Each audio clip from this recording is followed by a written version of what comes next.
Thank you. Hi, I'm Brady from grade 1. My question is, how do you get back home and how long does it take? Over. Brady, we get home by doing sort of the opposite of what we do to get here. To get here, we have to go very, very fast. We're traveling about 17,500 miles per hour, or 28,000 kilometers per hour.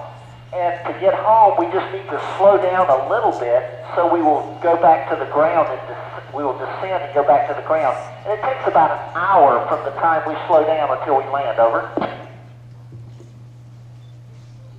Thank you. Hi, my name is Lynn from grade 1. My question is, what happens if one crew becomes sick on the space station? Over. Liam, both my crewmates, Larry Tokarev from Russia, and I have been trained to give first aid. We have a lot of good medicine and medical equipment on board. If it's a serious injury or sickness, we immediately call the ground and talk to doctors who tell us what to do. Over. Thank you. Hi, I'm Georgie from grade 2. My question is, what has been the most unexpected thing about being in the space station? Over.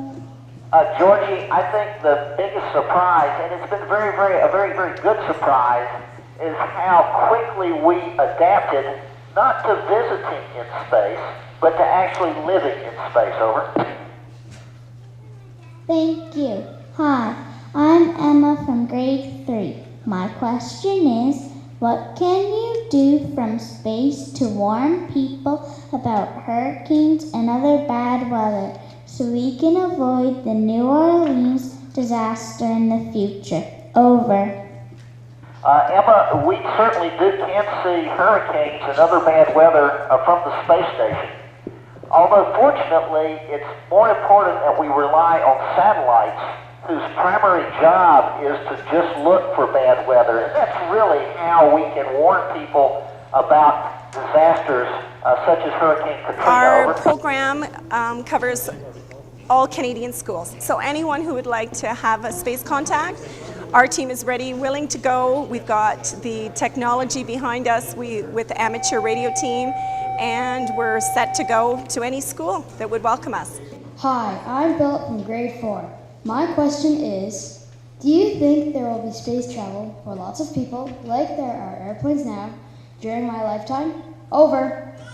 Philip, yes I do. I think we can see both the selling tickets by the Russian space program, the flight of Spaceship One, and other young companies that are starting to be formed to sell commercial space flights. So yes, I think you will see space flight on a commercial basis for folks just like you, well, and like me, during your lifetime. Over.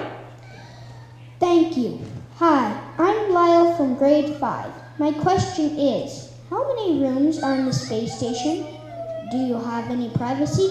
Over.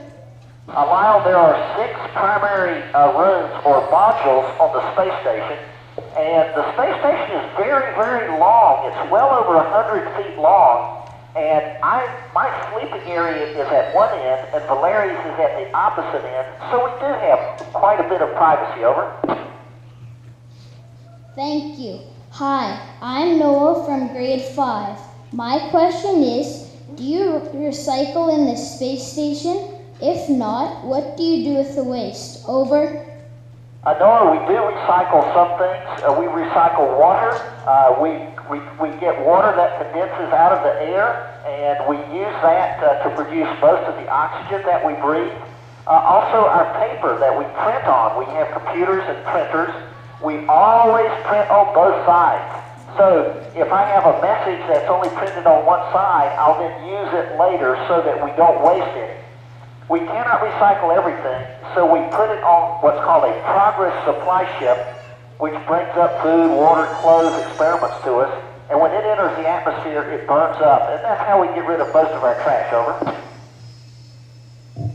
Thank you. Hi, I'm Hal from grade 5. My question is, what does it feel like to float? Over. Floating is one of the most pleasant, coolest, most fun things that you could possibly do. It's a sense of absolute freedom. And you can do tumbles and somersaults and spins, and it's just so easy. Over. Thank you. Hi, I'm Terry Lee from grade 5. My question is, how long did you spend in school studying to be an astronaut, and what kind of training do you need? Over. Terry, this may worry you when I tell you, but I never stopped studying to be an astronaut. When I was your age, I was learning things that I need to know to be an astronaut. And then I went to college for 6 years, and then I've gone to school to learn to fly. And then as an astronaut, we go to class almost every day to learn new things. So part of being an astronaut is that you never stop learning. And the kinds of trainings we need are, studying some of the same things you do. Math, science, geography. It's all important. Over. Thank you. Hi, I'm Farah from grade 6. My question is, how do you brush your teeth in space? Over. Farah, I brush my teeth just like you do with a toothbrush that probably looks very much like yours. Don't tell anybody, but I just use regular Crest toothpaste up here, although we do have some Colgate if you like that taste better. The only difference is we don't have a sink with running water in which to spit the toothpaste out. And so I either swallow it or just spit it into a towel. Over. Thank you. Hi, I'm Farah from grade 6 again. My question is, what time do you go to sleep, and does someone fill in for you while you're sleeping? Over. Farah, we're on what's called Greenwich Mean Time. That's the time that's in England, actually in winter. We go to sleep at 9:30 every night and get 8.5 hours sleep and get up at 6 o'clock the next morning. Over. Thank you. Hi, I'm Terry Lee. My question is, what is the most interesting thing you've seen? Over.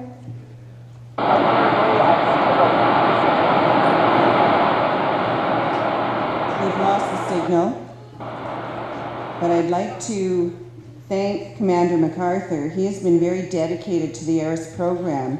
He has done, when you go on the ARISS website and look at the number of contacts he's made with schools, he's to be commended for the work that he's doing. So even though he might not be able to hear us, let's give a big cheer for Commander MacArthur and the Space Station.